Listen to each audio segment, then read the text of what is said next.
All right, let's move on to our first guest of the program. He's joined us now in studio. He is Keenan Wellar. He is the co-leader and director of communications with an organization I said at the outset I just love in this town. I think they do great work on behalf of people with disabilities, and it's called LiveWorkPlay. Great to see you, Keenan. Thanks, Rick. Great to be here. Great to have you in. Last time we were here, we talked a little bit about your organization. I'll get you to recap a little bit what LiveWorkPlay does. Sure. Well, we're helping people with intellectual disabilities, and we're also helping the community to welcome them as neighbors, employees, people you play sports with, basically have a life like other people in our community. Without an organization like yours, some of these people may never work, right? I think that's been an older model, has been to more or less find ways for them to be a comfortable place in society, but not necessarily a part of society, so where they live and what they do with their time. And that's changed a lot, and the expectations of those people and their families has changed a lot. So we're trying to lead the way in responding to that and learning how to welcome and include people. How does an organization like yours better prepare somebody with intellectual disabilities for the job market? Is it about connecting with employers? What is it? It's both of those things. A lot of times they haven't had the same opportunities the rest of us had. So one of our newer initiatives is to focus on summer employment. If you've never had a summer job and you get out of school and you're looking for employment, that's hard for anybody if you don't have anything on your resume. So we're focusing on that. Also, we found employers tend to be some of the most creative people in our community, and if you get a sit down with them and get a chance to explain the issues and the opportunities, they're pretty open to that. So we've had some great success with local employers. I was going to say, are you getting support from the private sector on this?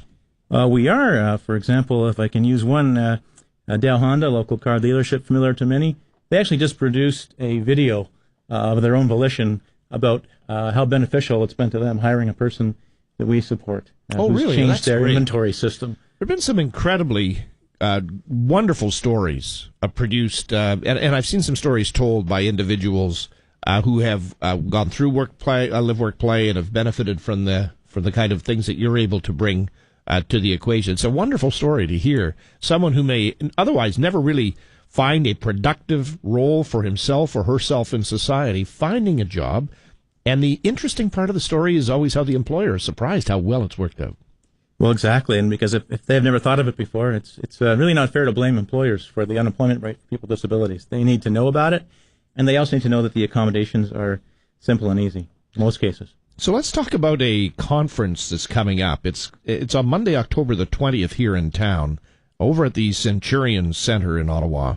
Talk a little bit about what you're planning there. Well, that's been quite a learning experience for me. Getting involved with the Association of Fundraising Professionals, the Ottawa chapter, invited me because they developed this called Diversity to Inclusion series with 12 different communities across Ontario to increase their capacity and cultural competencies in the charitable sector.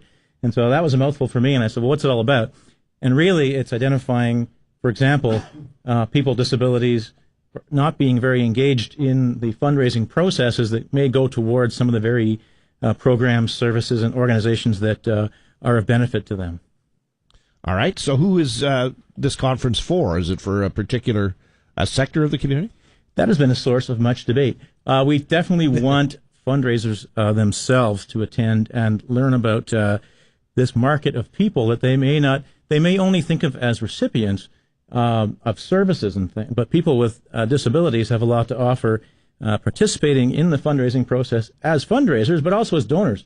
It's a big market. We're talking 15-16% of people. So we think there's a lot of issues there, but especially perhaps if you work with an agency that supports people with disabilities, lots of great conversations about how we talk about that in the fundraising context, because the dialogue is shifting away from kind of charity and pity to what we titled the conference, Opportunities and Possibilities.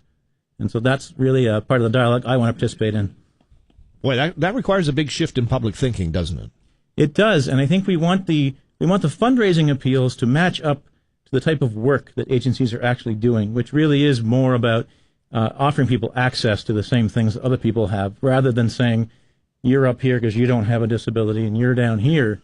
It's how do we elevate this to a society that has a lot more equality. So are you going to be making the pitch at this conference that people with disabilities are a great resource for charities of various sizes and shapes to use in their fundraising efforts? Well, indeed, and a great example this past weekend, I'd like to take credit for it, but had nothing to do with it. one of our members, a person supported by LiveWorkPlay, was running in the Government of Canada Charitable Workplace campaign. They have a race to raise funds, running alongside people from United Way together. And they videotaped him talking about the benefits he receives from LiveWorkPlay. Not coached, speaking from the heart, and his message is perfect. I'm learning from him and how I can adapt, how I explain the work that we do. So things like that, hugely beneficial to the charity, to society, to the person. Want to see more of that.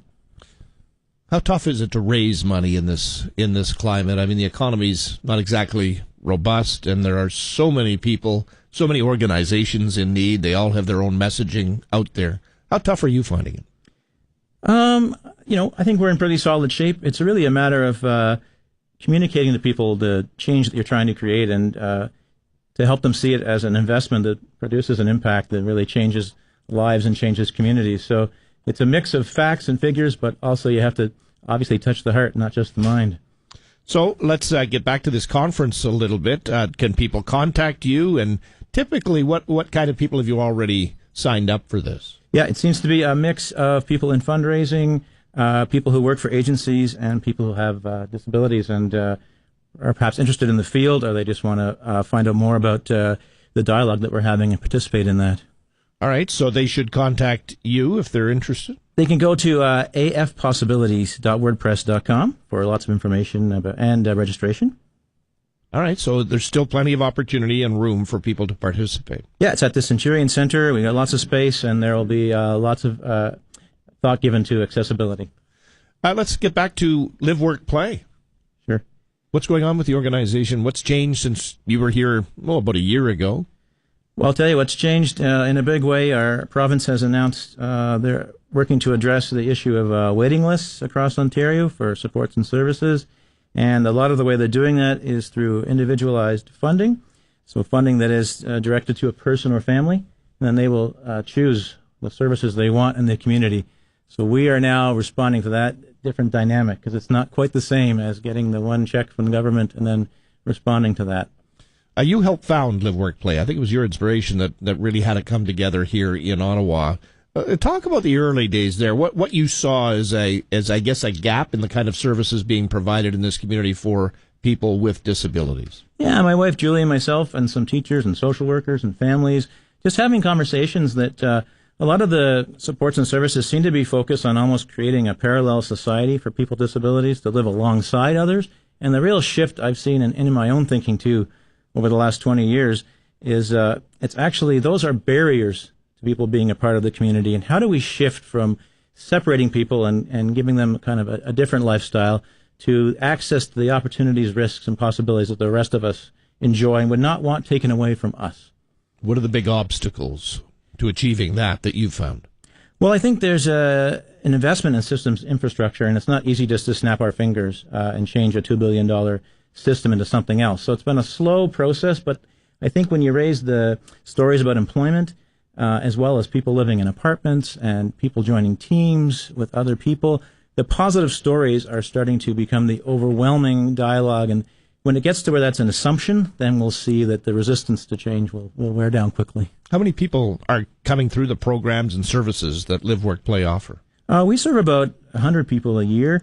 But increasingly, Rick, I think we're going to focus on actually how to work with some other agencies that they want to change, and they're looking at the type of things we're doing, and they're asking us, could you help kind of coach us into doing things differently? So that'll be another way to contribute to bettering the community. Well, Keenan, I've always said on and off mic, I think Live, Work, Play is one of the great organizations that has sprung up over the years here in Ottawa to fill a vital gap, I think, in the community. And as you say, it's not just about providing a service, it's about changing people's attitudes and understanding of what people are capable of doing. Even though they may be limited somewhat by disability, they can certainly continue to be or become very full and productive members of our society. Thanks. The people we support have taught me a lot about my own misunderstandings about what people can achieve. All right, Keenan, just as we wrap up here, again about the conference, I know you wanted to talk a little bit about it today, and we have, but just to wrap up, if anybody is interested in participating in this conference, it's October the 20th. It's opportunities and possibilities, fundraising, and people with disabilities. How do they get a hold of you again? The best way would be afpossibilities.wordpress.com. All right, Keenan, thank you. My pleasure. Great to have you in. Keenan Wellar, co-leader and director of communications for an organization in town called LiveWorkPlay.ca. If you get an opportunity, check out the work they do. You got a great website.